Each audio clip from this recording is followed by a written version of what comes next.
नमस्कार, मैं हूं शंकर दत्त पंत और आज मेरे साथ मेरे सहयोगी हेमंत हैं और आज हम चर्चा करेंगे पठान फिल्म के एक गाने को लेकर जो कंट्रोवर्सी इन दिनों हो रही है। गाना है बेशर्म और विवाद जो हो रहा है वो दीपिका पादुकोण की बिकनी के रंग को लेकर हो रहा है और पूरे भारत के अलग अलग हिस्सों में इस फिल्म का विरोध अब शुरू हो गया है।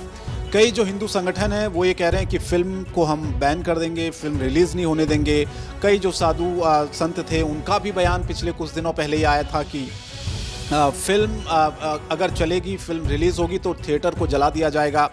अब एक ताज़ा बयान जिसकी चर्चा हम करने जा रहे हैं, इसमें एक ऐसा बयान जुड़ा है आज, इसीलिए हम चर्चा भी उसको लेकर कर रहे हैं कि राजनीति का जो स्तर है वो कहाँ पर चला गया है। आरएलडी प्रमुख जयंत चौधरी हैं और जयंत चौधरी ने उत्तर प्रदेश में कहीं एक जनसभा में गए थे, वहां पर एक बयान ऐसा दिया और बयान दिया प्रधानमंत्री मोदी को लेकर। पठान मूवी को लेकर जो कंट्रोवर्सी चल रही है, प्रधानमंत्री मोदी से उसको जोड़ते हुए जयंत चौधरी ने कुछ ऐसा कह दिया कि इसको लेकर हमने एक स्पेशल रिपोर्ट भी तैयार की है आपके लिए, वो आप जरूर देखिएगा। लेकिन फिलहाल इस पर यह चर्चा करना बहुत जरूरी हो जाता है कि फिल्म का विवाद अपनी जगह है, लेकिन देश के प्रधानमंत्री को उसमें घसीटना कहां तक सही है। हेमंत, आप ये बताइए कि जो बयान इन दिनों चल रहे थे, कई जो हिंदू संगठन है वो ये कह रहे थे कि फिल्म को हम रिलीज नहीं होने देंगे, चाहे हम गुजरात की बात करें चाहे मध्य प्रदेश की बात करें, इन दो राज्यों में हमने सबसे ज्यादा देखा कि विरोध किस तरह से हुआ। लेकिन जयंत चौधरी के इस बयान को आप कैसे देखते हैं? क्या राजनीति में इतना स्तर गिर जाना चाहिए कि प्रधानमंत्री को आप कुछ भी कह दें और उसको जो कंट्रोवर्सी चल रही है पठान मूवी को लेकर उसमें उनको लेकर आ जाएं?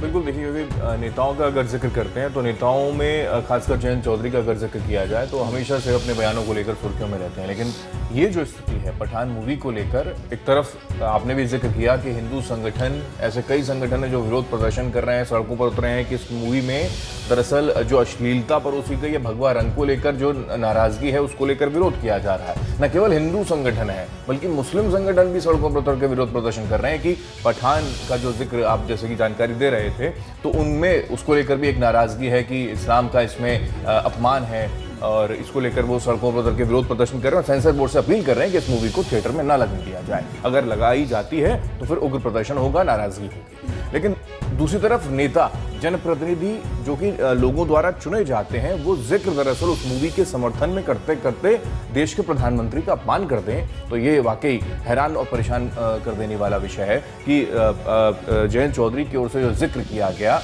वो वाकई आपत्तिजनक है और इसको लेकर भाजपाइयों की ओर से भी प्रतिक्रिया निकलकर सामने आने रही, कड़ा विरोध वो कर रहे हैं और एक मांग की जा रही है कि उनके ऊपर बड़ा एक्शन लिया जाना चाहिए। लेकिन जैसा कि आपने कहा कि एक मूवी इसको लेकर ऑलरेडी विवाद चल रहा है, उस कंट्रोवर्सी के बीच में अलग अलग तरीके के रिएक्शंस कई सेलिब्रिटीज़ के भी निकलकर सामने आए। खासकर जो हमेशा कंट्रोवर्सी में बनी रहती हैं, स्वरा भास्कर, उन्होंने भी इसको लेकर बड़ा आपत्तिजनक जिक्र किया था, भाजपाइयों को लेकर जिक्र किया था। लेकिन भाजपाइयों तक ये ठीक था, लेकिन एक देश के प्रधानमंत्री, एक प्रधान सेवक के ऊपर अगर आप सीधा एलिगेशन लगा दें और सीधा ये बताने की कोशिश करें कि उनकी मंशा कैसी है, उनका चरित्र कैसा है, ये आप दर्शाने की कोशिश करें तो वाकई हैरान होने वाली बात है। क्योंकि वो जैसे कि आपने कहा कि उस वीडियो को हमने एक अपनी वीडियो के जरिए उसमें दिखाया है कि आखिर ये पूरा मामला क्या है, क्या जयंत चौधरी ने कहा है, और इस क्लिप में भी चाहेंगे कि उस वीडियो को जरूर लगाया जाए कि लोगों तक वो पहुंचे कि आखिर जयंत चौधरी ने जो अपमानित कर देने वाला जो शब्द का इस्तेमाल किया है वो क्या है। तो मोदी जी अब ये कपड़ों की बात कर रहे हैं कि फलाने अभिनेता ने किस रंग के कपड़े पहने हैं। लानत है, ये दरवाजे पर चटकड़ी लगा के अकेले जब कमरे में होते हैं कैसी तस्वीर देखते पता लग गया देश। अच्छा, इसमें एक चीज़ मैं जोड़ना चाहता हूँ कि क्या ये लाइमलाइट में आने के लिए नेता इस तरह के बयान देते हैं? क्योंकि अभी तो देखिए चुनाव भी नहीं है, अभी तो जो लोकसभा के उपचुनाव विधानसभा के हुए थे वो तो खत्म ही हो गए हैं। तो फिर ऐसे समय में जयंत चौधरी का अचानक से बीच में कूद जाना और प्रधानमंत्री से इसको जोड़कर देख लेना, ये क्या दिखाता है फिर? नहीं, वाकई जो जिक्र आप अभी कर रहे हैं कि क्या ये लाइमलाइट में लाने की कोशिश की जा रही है, क्या ये स्थिति ऐसी है कि पॉलिटिकल माइलेज लेने का प्रयास किया जा रहा है? जाहिर सी बात है, अभी उपचुनाव हुआ और उपचुनाव में जो खतौली की सीट है वो आरएलडी के पक्ष में आ गई और वहाँ पर वो एक्साइटेड हो गए।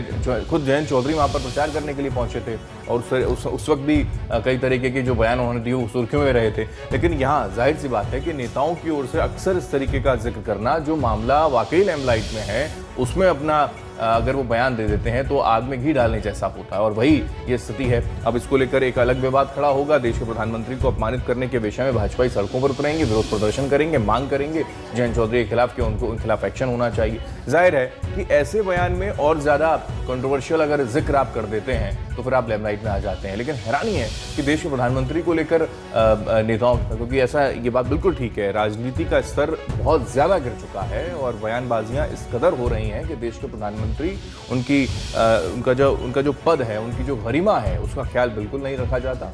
और कोई भी नेता, ये तो खैर जयंत चौधरी हैं, इनका संसद में बैठने का अनुभव भी है, वो अलग बात, सांसद भी हैं, लेकिन उसके बावजूद ये स्थिति बनी हुई है कि आप किस तरीके का जिक्र कर रहे हैं। और एक दूसरी चीज़ मैं ये समझना चाह रहा हूँ, हमारे दर्शक भी ये जानना चाहेंगे कि क्या जो फिल्म विवादों में रहती है, इससे पहले भी आदि पुरुष को लेकर विवाद हो चुका है, लाल सिंह चड्ढा को लेकर विवाद हो चुका है, बिल्कुल बहुत सी ऐसी फिल्में हैं जिनको लेकर विवाद हुआ है इससे पहले। तो कुछ लोगों का ये मानना है कि फिल्म को हिट कराने का एक तरह से ये तरीका है। पद्मावत को लेकर आपने देखा होगा कितना ज़्यादा बवाल हुआ था। हमने तो कई सारे ऐसे वीडियोस राजस्थान में देखे थे, कई जगह मारपीट तक हो गई थी।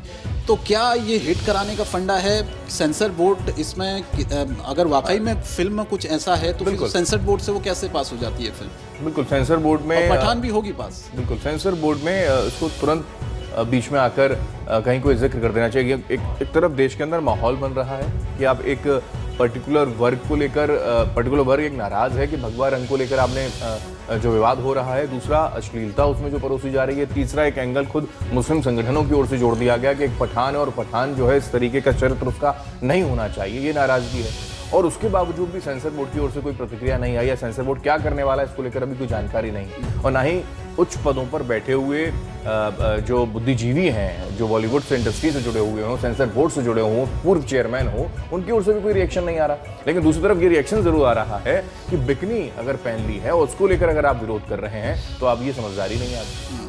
एक तरफ इस तरीके का जिक्र होना शुरू हो जा रहा है। तो मेरा मानना यही है, जैसे आपने कहा कि क्या इस तरीके की विवाद अगर बढ़ाने की कोशिश की जाती है तो क्या वाकई इस मूवी में ज़्यादा वेटेज डालने की कोशिश की जा रही है, ज़्यादा से ज़्यादा लोग देखें। पद्मावत का आपने जिक्र किया, पद्मावती मूवी का आपने जिक्र किया, उसके अलावा लाल सिंह चड्ढा हालांकि बहुत ज़्यादा कंट्रोवर्सी में रही, मैं इसको दोनों तराजू से तोलना चाहता हूँ। लाल सिंह चड्ढा बहुत ज़्यादा कंट्रोवर्सी में रही, लेकिन उसके बावजूद बहुत ज़्यादा विरोध, जब एंटी चीज़ें चली गई तो लाल सिंह चड्ढा को जो मूवी है बायकाट कई लोगों ने किया।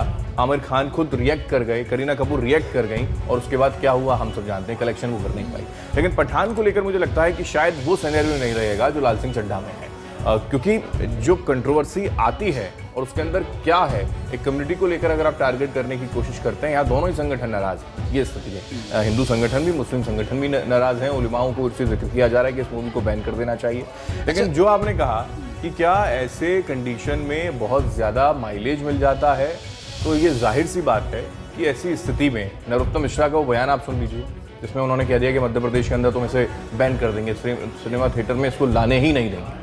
जब पॉलिटिकल पार्टी या फिर कोई प्रदेश का गृह मंत्री ये जिक्र करते तो जाहिर सी बात है कि उसको उस मूवी में कोई ना कोई वजह है जिसको ना देखा जाए। अच्छा, ये भगवा रंग को लेकर दिक्कत है या फिर बिकनी को लेकर दिक्कत है? क्योंकि कई सारे वीडियोस जो बाकी लोग हैं वो सोशल मीडिया पर शेयर कर रहे हैं कि इससे पहले भी कई सारे एक्ट्रेस कि इन्होंने भी भगवा रंग पहना हुआ था, तो उस समय क्यों बवाल नहीं हुआ, अब क्यों बवाल हो रहा है? तो क्या वो बिकनी को लेकर दिक्कत है दीपिका पादुकोण ने जो पहनी है, या फिर भगवा रंग को लेकर ही समस्या है कि यूज़ होना ही नहीं चाहिए फिल्मों में? क्योंकि एक भगवा रंग कहते हैं कि एक हमारे जो भारतीय संस्कृति में है उसको सम्मान के तौर पर देखा जाता है। छत्रपति शिवाजी का भी उसमें जिक्र आता है कि उनका जो झंडे का रंग था वो भी भगवा ही था। बिल्कुल। और भारतीय संस्कृति को जोड़कर इसमें देखा जाता है। तो कहीं ना कहीं कुछ लोग इस बात को भी उठा रहे हैं कि पहले जो फिल्मों में, सीरियल्स में, कई जगहों पर ऐसे वीडियोस क्लिप वो दिखा रहे हैं कि भगवा रंग का इस्तेमाल किया गया वहाँ पर भी। तो अब सवाल ये उठ रहा है कि क्या पहले भगवा रंग का अपमान नहीं हुआ था, अब दीपिका पादुकोण ने बिकनी पहन ली तो भगवा रंग का अपमान हो गया? देखिए, क्योंकि कुछ अलग अलग तरीके की स्थिति है। दीपिका पादुकोण को अगर हम जिक्र करते हैं तो वो टुकड़े टुकड़े गैंग की मेंबर के तौर पर उनको जाना जाता है, क्योंकि उनसे उनको सीधा जोड़ दिया जाता है कि उस तरीके के स्टेटमेंट या फिर कृष्ण कन्हैया के साथ वो खड़ी हो गई। वो आपने देखा होगा जिस तरीके से कन्हैया कुमार के साथ समर्थन देने के लिए वो उस कैंपेन में जाकर खड़ी हो गई थी, जेएनयू जाकर खड़ी हो गई थी, तो उस वक्त भी टुकड़े टुकड़े गैंग की मेंबर उनको बता दिया गया। सोशल मीडिया पर दीपिका पादुकोण के बाइकआउट भी खूब हुआ। तो ये एक धड़ा है जो सोशल मीडिया पर एक तरफा पादुकोण को नीचा दिखाने की कोशिश में भी लगा है। लेकिन ये बात भी ठीक है कि सनातनी जो झंडा है हमारा, भगवा अगर कलर की बिकनी पहनकर अगर आप ये दिखाने का प्रयास कर रहे हैं तो ये जानबूझकर क्या लाइमलाइट में लाने की कोशिश, क्या कंट्रोवर्सी को पैदा करने की कोशिश की जाती है। तो ये दोनों पहलू हैं, इन दोनों पहलुओं को समझना बड़ा ज़रूरी है कि ऐसा नहीं है कि पहली बार ऐसा हुआ है। इससे पहले भी, सही बात आपने कही कि इससे पहले भी कई मरतबा हुआ है। लेकिन जो इस वक्त का सिनेरियो है, इस वक्त का जो माहौल है, हिंदुस्तान के अंदर जो एक ऊर्जा है, जो गर्मी है, चाहे वो हिंदू राष्ट्र का जिक्र कर लें या फिर कई और सनातन के मुद्दे को लेकर जब भी अब जिक्र होना शुरू हो जाता है तो एक अलग वेटेज मिलता है, एक अलग वैल्यू क्रिएट होनी शुरू हो जाती है, हिंदुत्व को लेकर चर्चाएं होनी शुरू हो जाती हैं। तो एक ऐसे माहौल में इस तरीके का अगर एक सिनेरियो आप लोगों के सामने रखेंगे तो जाहिर सी बात है कि उसको कैच किया जाएगा और उसके बाद उस पर कंट्रोवर्सी होगी, और ये कंट्रोवर्सी फिर वहीं जाकर रुक जाती है कि अगर कंट्रोवर्सी है तो क्यों ना पठान मूवी को देखा जाए। तो ये सब घूम फिर के वहीं जाता हुआ नजर आता है। लेकिन इसमें बड़ी अहम भूमिका है शंकर कि सेंसर बोर्ड इसमें क्या रिएक्ट करता है। चलिए देखना होगा कि सेंसर बोर्ड इसमें क्या रिएक्ट करता है, क्योंकि सेंसर बोर्ड की इसमें कुल मिलाकर अगर देखा जाए तो सब कुछ सेंसर बोर्ड के हाथ में ही होता है कि फिल्म को वो पास करें या फेल करें। लेकिन जिस तरह की कंट्रोवर्सी हो रही है, जो नेताओं के बयान सामने आ रहे हैं, मध्य प्रदेश के गृह मंत्री तक का बयान सामने आ गया। जयंत चौधरी ने जो प्रधानमंत्री को लेकर जिन शब्दों का इस्तेमाल किया है, जिस अपने उस बयान में, उसको लेकर तो यही कहा जा सकता है कि बेशर्म गाने को लेकर विवाद। एक लाइन और इसमें शंकर मैं जोड़ दूं कि अखिलेश यादव का भी हाल ही में एक वीडियो भी सामने आया था। आपने देखा था कि एक बच्चे का उन्होंने इस्तेमाल किया, भगवा कलर की ड्रेस उसको पहना रखी थी और एक पूरी तरीके से वो पठान मूवी का समर्थन करने की दिशा में ये जिक्र करना चाहते थे। इस वीडियो को उन्होंने ट्विटर पर डाला और उन्हीं की पार्टी के ये सहयोगी हैं आरएलडी जयंत चौधरी। हालांकि उस वक्त विधानसभा में उसमें गठबंधन किया और चुनाव जीतने की कोशिश की, लेकिन वो संभव नहीं हो पाया। तो क्या ये वाकई समाजवादी पार्टी के नेताओं को भी इसमें शर्म आनी चाहिए? इस तरीके का जिक्र उन्होंने किया। जयंत चौधरी के नेताओं को भी इस पर सफाई देनी चाहिए कि अगर देश के प्रधानमंत्री को लेकर आप जिक्र करें कि ये वही लोग हैं जो चटकनी लगाकर क्या करते हैं, तो इस पर रिएक्शन आना चाहिए और कहीं ना कहीं इस पर कोई बड़ा एक्शन जरूर लिया जाएगा, मुझे लगता है। चलिए अब देखते हैं कि क्या होता है। लेकिन बयानों में मर्यादा ज़रूर रहनी चाहिए, राजनीति में मर्यादा ज़रूर होनी चाहिए, और ख़ासकर जब अगर आप देश के प्रधानमंत्री के लिए किसी शब्दों का इस्तेमाल कर रहे हैं, कुछ बयानबाजी कर रहे हैं, तो उसमें सोचना ज़रूर आपको चाहिए कि आप क्या बोल रहे हैं और उसका क्या इफेक्ट आने वाले दिनों में पड़ेगा। सिर्फ लाइमलाइट में आने के लिए कुछ भी कह देना बिल्कुल मेरे हिसाब से तो ठीक नहीं है। हेमंत, आपके हिसाब से क्या? बिल्कुल, ये वही जिक्र जो मैंने अभी किया कि लाइमलाइट में आने को लेकर देश के प्रधानमंत्री को आप अगर टारगेट कर देते हैं तो जाहिर सी बात है कि नेगेटिव, यानी देश के प्रधानमंत्री को लेकर अगर आपने कोई शब्द बोल दिया तो वो आपकी जो भूमिका है, चाहे वो केवल संसदीय क्षेत्र तक हो या पर्टिकुलर उत्तर प्रदेश के पश्चिमी क्षेत्र तक हो, पश्चिमी उत्तर प्रदेश तक हो, वो आपको नेगेटिव कर देती है। चलिए देखना होगा। अगर आपको वीडियो कैसा लगा, इस पर आपकी कोई राय हो, जयंत चौधरी का वो बयान भी हम आपको इसमें सुना रहे हैं, पहले भी हमने आपको सुनाया, एक बार जाते जाते फिर से वो बयान आपको सुना देते हैं, और आप अपनी राय, अपनी प्रतिक्रिया इस पर ज़रूर रखिएगा कि वाकई में राजनीति का स्तर इतना गिर गया है कि कोई मूवी अभी जो जनवरी में कहा जा रहा है कि वो रिलीज़ होनी है, भगवा रंग को लेकर हाहाकार मचा हुआ है, और जयंत चौधरी उसको सीधे प्रधानमंत्री से जोड़कर देख लेते हैं, और एक तरह से मैं कहूँगा कि मनगढ़ंत कहानियाँ गढ़ देते हैं, क्योंकि ऐसा कोई भी वीडियो, ऐसा कोई भी बयान नहीं आया जिसका जिक्र जयंत चौधरी फिलहाल अपने इस वीडियो में कर रहे हैं। आपको वीडियो कैसा लगा, कमेंट, लाइक, शेयर ज़रूर कीजिएगा। मुझे और मेरे सहयोगी हेमंत को फिलहाल आज के लिए दीजिए इजाज़त। नमस्कार।